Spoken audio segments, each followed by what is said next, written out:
Cobros diarios. Continuamos con más información en esta mañana de la radio, en otro día y en otro horario, pero el turno semanal con el médico lo tenemos hoy y vamos a agradecer la atención del doctor Julio Saleme, que ya está en línea. Julio, buen día, muchísimas gracias por atendernos. ¿Qué tal? Buen día, ¿cómo estás? Sí, Muy viste, bien. el tiempo en los medios es tirano y en nuestra vida también. Por cuestiones de agenda hubo Sí, que sí, reprogramar todo. a veces. Julio, bueno, como siempre decimos, en fechas particulares aprovechamos la oportunidad para sembrar un poco de conciencia y hablar de prevención en los casos que es posible. En este caso, el 21 de junio es el Día Mundial de la Lucha contra la Esclerosis Lateral Amiotrófica, que conocemos como ELA, y a eso nos vamos a referir hoy. Sí, bueno, en realidad es una enfermedad bastante difícil de poder explicar. Voy a tratarlo de hacer lo más simple posible, lo menos académico, ¿no es cierto?, para que se pueda entender que es el fin el que perseguimos.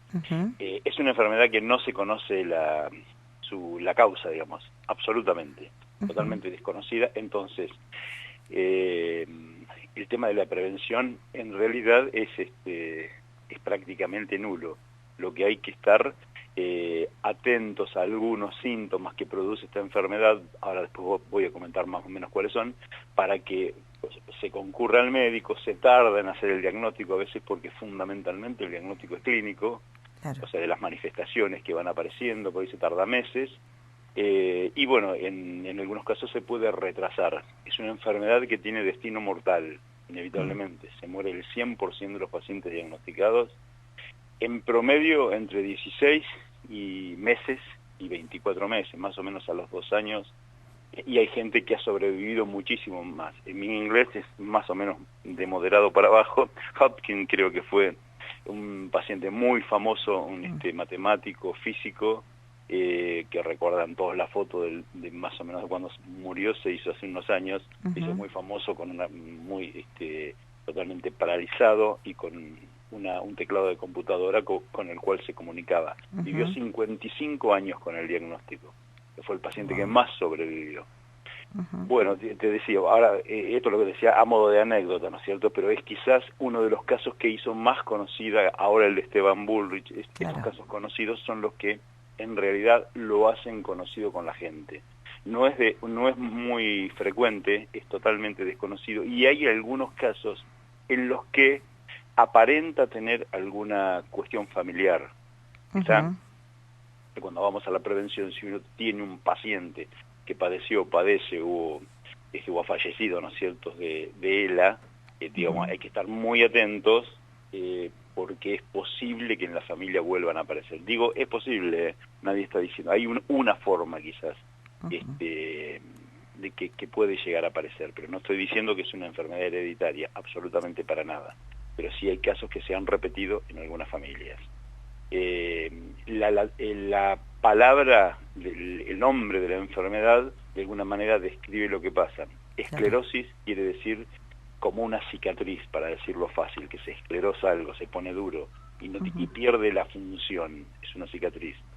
Lateral porque la médula espinal, es lo que va dentro de la columna vertebral, ¿no es cierto?, que después salen todos los nervios motores que nos hacen motores voluntarios, que digamos, nosotros movemos todo el cuerpo voluntariamente, salen de ahí y van por la parte lateral de la médula.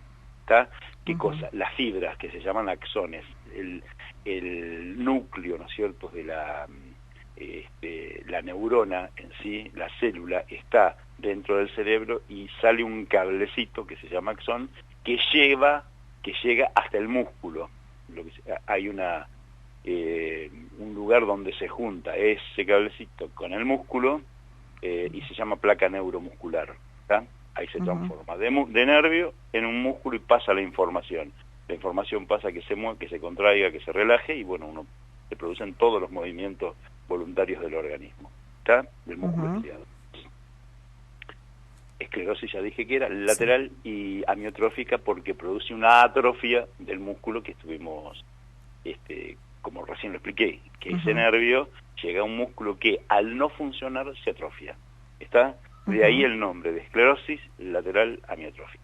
Un montón de otras enfermedades son enfermedades degenerativas de los nervios, de la neurona, del nervio y termina degenerando el músculo con atrofia por el motivo que expliqué, que es por falta de uso.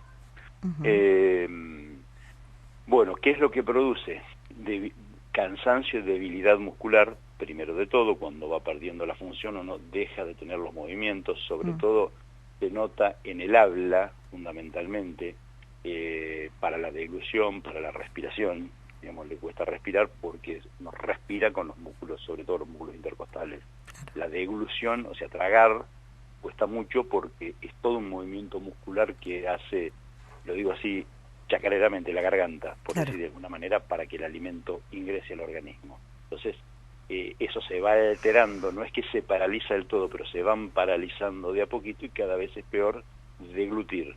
El paciente se ahoga con la comida, termina a veces pasando algo de comida a los pulmones y terminan con neumonías por aspiración, aparte de la insuficiencia respiratoria por no poder mover la caja torácica. Están exentos, no se sabe por qué, algunos músculos, como los músculos extrínsecos del ojo, o sea que los ojos se pueden mover. Y están exentos los esfínteres, o sea que el paciente tiene la sensación de anorrectal y para orinar, ¿no es cierto? Los esfínteres están exentos, que son músculos, ¿no? Están exentos de esta atrofia, ¿no es cierto? De esta parálisis. Hay algunos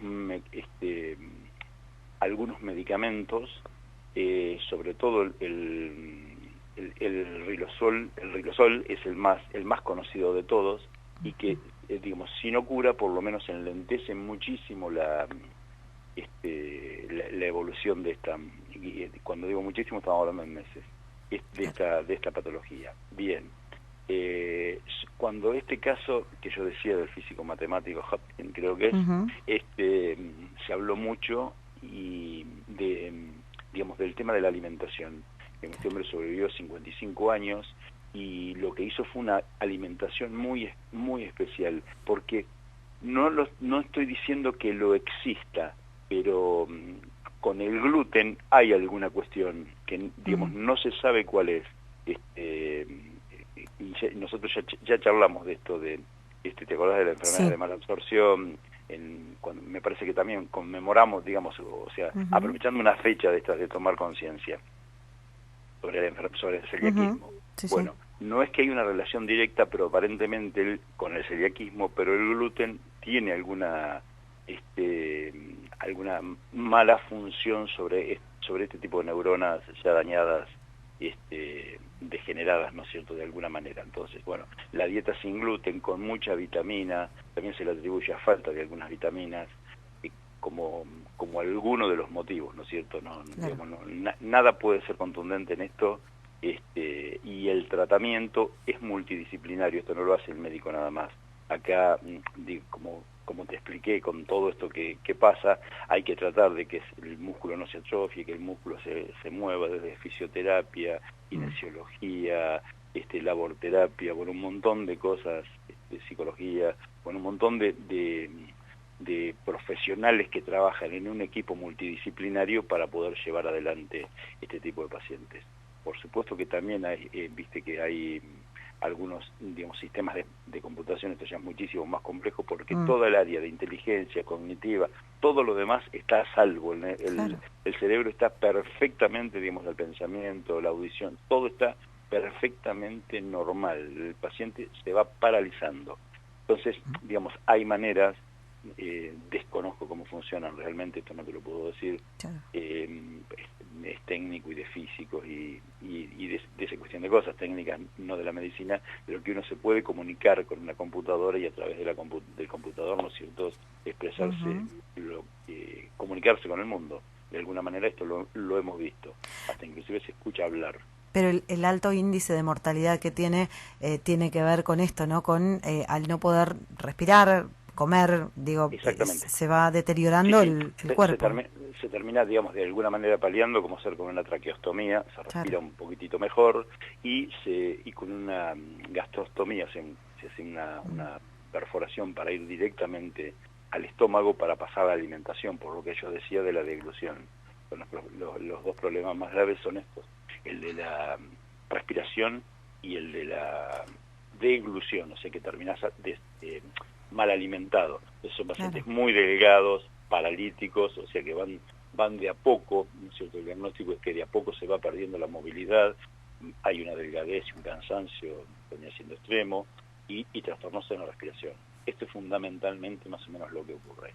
Digamos, terminan inevitablemente en la muerte, pero quiero decir que se da más 3-1 en varones que en mujeres, y se da en varones adultos, mayormente entre los 50 y los 70 años. Esa es la edad donde con más frecuencia aparece, y tampoco es una enfermedad digamos, que tiene una altísima incidencia en la población. En 2 cada 100.000, más o menos, 2 cada 100.000 habitantes, más o menos te diría entre 1 y 2, es más o menos la incidencia que tiene, que es una incidencia baja realmente. Pero bueno, pero existe, ¿no es cierto? Y hay que, sobre todo, nosotros podemos alentar a que la gente que tenga algo que le parezca de todo lo que yo dije, que pueda relacionarse con esto, que haga la consulta, por supuesto. Pasa por ahí nada más.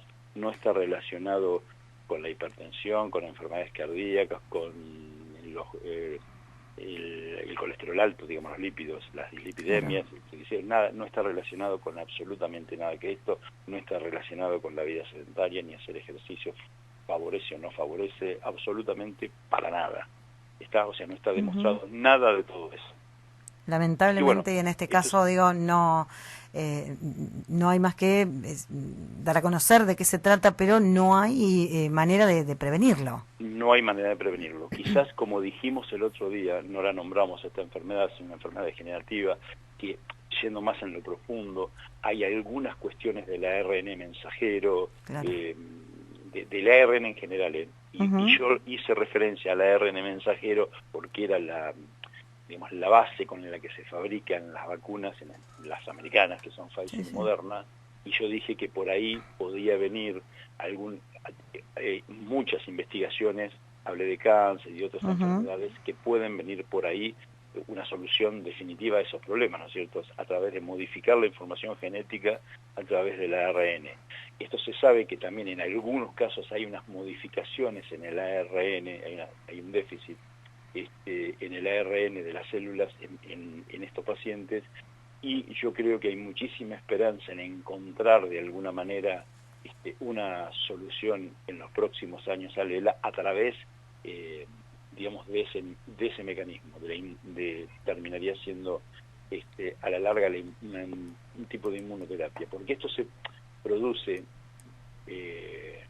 hacemos esto y termino para no confundir más a la gente, pero digo esto, en los axones, que son los cablecitos, eso se aparece una inflamación, y en la inflamación concurre mucha cantidad de leucocitos, esto lo hemos visto, lo hemos dicho muchas veces, de los linfocitos T y los linfocitos B, que hablábamos en el COVID, de las defensas, de la inmunidad.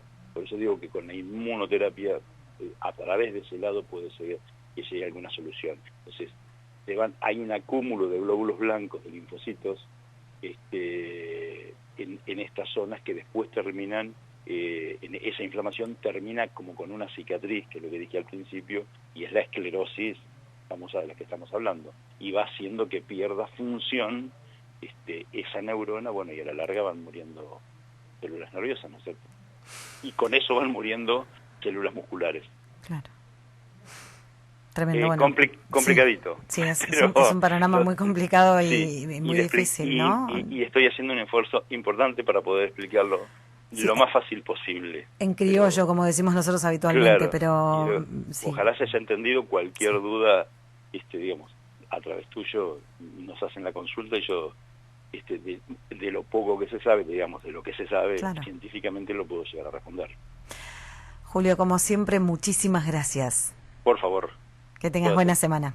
Igualmente para ustedes. Hasta luego. Que sigan bien, hasta luego. Bueno, el doctor Julio Saleme haciendo una referencia a esta enfermedad gravísima, durísima, la esclerosis lateral amiotrófica, ELA, así la conocemos, y lamentablemente no hay prevención hoy, no hay tampoco un diagnóstico, no hay más síntomas que los que lamentablemente terminan siendo fatales, y hay una investigación en curso que tiene que ver con estas vacunas de ARN que podrían llegar a ser en algún momento la solución a esta enfermedad.